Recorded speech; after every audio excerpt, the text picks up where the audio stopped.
E beleza? Que Deus te abençoe ricamente nesse dia. Estou aqui, ó, como vocês podem ver, esse campo aqui é um cemitério. Eu estou em um cemitério. E é aqui que todas as coisas terminam, que todas as coisas passam a fazer parte de um passado. É aqui que as pessoas vêm e deixam seus entes queridos, sepultam e vão para casa triste, pensando como poderiam ter feito algo por aquela pessoa que morreu. Esse lugar aqui é um lugar de reflexão, é um lugar de pensamento, de análise na vida. E hoje eu quero falar com vocês sobre a história de um homem que hoje, nos nossos dias, está morto. Morreu há muitos e muitos anos atrás. Esse homem morreu crucificado de cabeça para baixo, de acordo com a história, porque ele não queria ser crucificado da mesma forma que o seu mestre, que o seu Senhor, do que aquele que ele dedicou a vida toda para servir. Estamos falando de ninguém mais, ninguém menos do que o apóstolo Pedro. Pedro nos dá várias lições. Além da morte dele ser um exemplo para nós de quem se dedicou até o final e se entregou de todas as formas para honrar o nome do Senhor, também a história de Pedro nos deixa muitas reflexões. Pedro é aquele homem que andou por sobre as águas, que enquanto todos pensavam que quem estava chegando no barco era um fantasma, Pedro disse: olha, se é o Senhor, permita que eu vá e ande por sobre as águas. Pedro é aquele que, juntamente com Tiago e João, quando Jesus subiu no alto do monte e as suas vestes resplandeceram e se tornaram brancas, alvas como a neve, Pedro era um daqueles que estava presente. Até ele tomou a palavra e disse: façamos 3 tendas aqui, uma para o Senhor, uma para Moisés e uma para Elias. Pedro é aquele homem que, quando Jesus terminou uma reunião de cura, de milagre, de libertação, se reuniu com os seus discípulos para dar um feedback, para aplicar um feedback neles, e perguntou para os discípulos: o que a multidão está dizendo a meu respeito? O que a multidão pensa de mim? E aí disseram: uns dizem que o Senhor é Elias, é um profeta, dizem várias coisas a respeito do Senhor. E aí Jesus vai para os discípulos e fala: e vocês? O que vocês dizem a meu respeito? Aí Pedro toma a palavra e diz: o Senhor é o Cristo, o Filho do Deus vivo. E Jesus disse que Pedro é bendito por causa disso, porque não foi carne e sangue que lhe revelou, mas foi o próprio Deus que revelou. E diz ainda assim: Pedro, tu és Pedro, e sobre esta pedra edificarei a minha igreja, e as portas do inferno não prevalecerão contra ela. Muitas pessoas pensam que Pedro é a igreja, que a igreja foi fundamentada através de Pedro. Mas é muito claro aí quando a Bíblia diz: tu és Pedro, tu és homem, e sobre esta pedra, sobre esta verdade, eu edificarei a minha igreja. Qual é a verdade? A verdade é a revelação que Jesus Cristo é o Filho de Deus e é o Cordeiro de Deus que tira o pecado do mundo. Poderíamos falar de muitas experiências que Pedro teve com Jesus, mas talvez a que mais nos marca, e o tema desse assunto daqui de hoje, é que Pedro negou Jesus.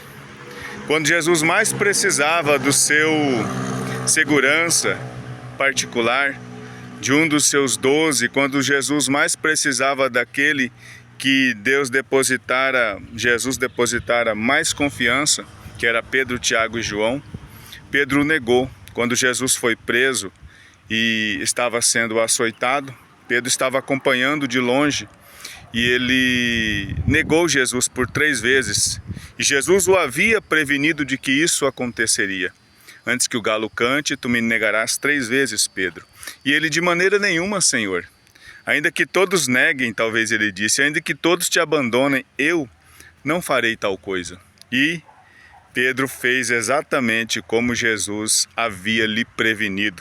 Antes disso, o Senhor disse para ele que o inimigo iria cirandar sobre ele, ia provocá-lo, talvez, na sua fraqueza, mas o Senhor rogou ao Pai para que protegesse. Diante de tudo isso, nós vemos um homem que teve muita experiência com Deus, antes, durante e depois, que morreu fiel, que entregou a sua vida com fidelidade àquilo que ele acreditava. Mas esse homem teve muitos erros e um deles foi negar o próprio Senhor. Quando Pedro negou a Jesus, a Bíblia diz que quando o galo cantou, ele chorou amargamente, um choro de arrependimento por aquilo que ele havia feito naquele momento. Negado o Mestre, negado Jesus. A diferença de Pedro e de Judas é que Judas, ao negar, ele procurou aqueles que lhe haviam dado dinheiro e devolveu o dinheiro. E Pedro, quando negou o Senhor, ele sentiu aquela angústia, aquela opressão, aquela tristeza. E a Bíblia carinhosamente não mostra Pedro, não mostra uma fala de Pedro se arrependendo, mas mostra o arrependimento do Pedro em lágrimas e depois mostra que Pedro, mesmo sendo se arrependido e não ter dito nenhuma palavra de arrependimento, nós vemos que no decorrer da história Pedro não abandona os discípulos, Pedro não abandona a igreja, se assim podemos dizer. Pedro foi ao sepulcro para ver se Jesus de fato havia ressuscitado, apesar de Pedro não ter confessado para o público que ele havia se arrependido. Mesmo assim, nós vemos que ele estava arrependido por causa das suas ações e das suas atitudes.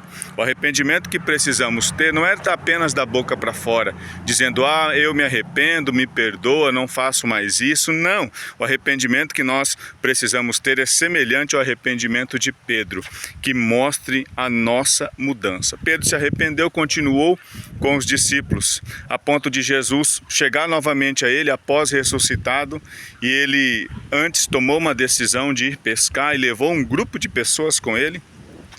Pedro estava na sua pesca, não sendo bem sucedido, quando ele ouve alguém lá da praia, e ele retorna para aquele senhor, e aquele senhor era o próprio Jesus, e Jesus o estava aguardando, como a Bíblia diz, com peixe e pão, e eles se reúnem ali. Antes da reunião, claro, Jesus fala, lance a rede para determinado local. Eles lançaram a rede e Lucas diz que eles colheram 153, João diz que eles recolheram 153 grandes peixes. Mas o peixe já estava pronto, assado, preparado, porque Jesus queria ter um relacionamento com todos eles. Isso já acredito que no virar quase já de madrugada, quase amanhecendo, conversa vai, conversa vem, peixe vai, peixe vem, e Jesus pergunta para ele, Pedro, tu me amas? Ele diz, sim, Senhor, tu sabes que eu te amo. Conversa vai, conversa vem, peixe vai, peixe vem. Jesus lhe pergunta de novo, Pedro, tu me amas? E ele diz, sim, Senhor, tu sabes tudo. E tu sabes que eu te amo. E pela terceira vez, ele pergunta novamente, Pedro, tu me amas? E ele diz, sim, Senhor, tu sabes de tudo e tu sabes que eu te amo. E das 3 vezes o Senhor diz, apacenta as minhas ovelhas. Apesar de Pedro ter se arrependido e ter se convertido, e se ele tivesse uma oportunidade de fazer diferente, ou se ele tivesse uma oportunidade de não fazer, ele escolheria não fazer novamente aquilo porque ele estava arrependido. O arrependimento transforma as nossas vidas. O arrependimento muda a nossa história. O arrependimento não faz com que as cicatrizes do passado deixem de existir. As pessoas que nós ferimos, que nós magoamos, elas não vão deixar de ser feridas ou deixar de ser magoadas, mas o perdão que nós liberamos para esta pessoa e o arrependimento que nós temos no coração faz com que nós nos coloquemos à disposição, até mesmo talvez para tratar as feridas causadas por nós mesmos. Isso sim é um arrependimento. Quando eu me arrependo, eu não faço mais aquilo, eu mudo as minhas atitudes, eu mudo as minhas decisões. Eu vejo muitas pessoas pedindo perdão e se arrependendo e continuando no mesmo erro, continuando na mesma falha, continuando no mesmo proceder de antes. Eu te digo, isso não é arrependimento. Você de fato precisa se arrepender de novo, senão isso vai ser apenas um remorso.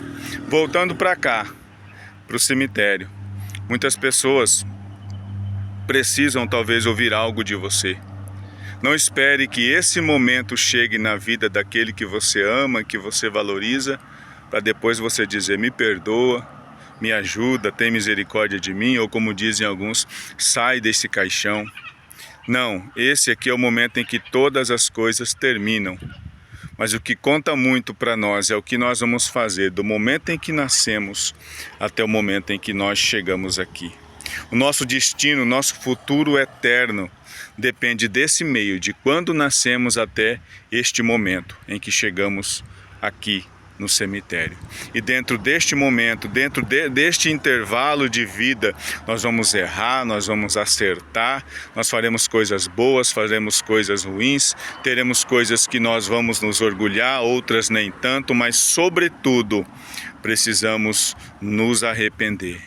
E precisamos nos perdoar, muitas das vezes, sabendo que não tem retorno muitas ações que nós tivemos. Mas nós podemos mudar, propor no nosso coração fazer diferente, para que as feridas que nós causamos não venham a doer tanto mais nas pessoas que sofreram por nossa causa. Libere perdão. Perdoe-se a si mesmo, não faça como Judas, que procurou a própria morte por causa do seu rancor, por causa do seu remorso. Mas faça como Pedro, não abandone a congregação, não abandone os amigos, não abandone aquelas pessoas que te trazem para Cristo, ainda que você esteja no caminho errado hoje. Não é momento de você virar as costas para as pessoas, virar as costas para todos e seguir dentro do seu mundinho. Não é momento de você e eu nos fecharmos no nosso mundinho. Muitas vezes nós fazemos isso porque nós não queremos nos arrepender dos atos que nós fazemos. Mas eu quero te dizer em nome de Jesus, faça como Pedro, se arrependa, não abandone o aprisco. Se você é servo, siga com Cristo, porque Ele vai te perdoar. Se você se arrepender de coração, o perdão já existe sobre a tua vida, tá bom? Que Deus te abençoe. Eu sou o pastor Mariano Ajala, este é o canal Pequenos Pães. Seja bem-vindo, traga mais um, convide, deixe o seu like, se inscreva no canal, nos ajuda a propagar o reino de Deus. Posso contar contigo? Que Deus te abençoe, shalom.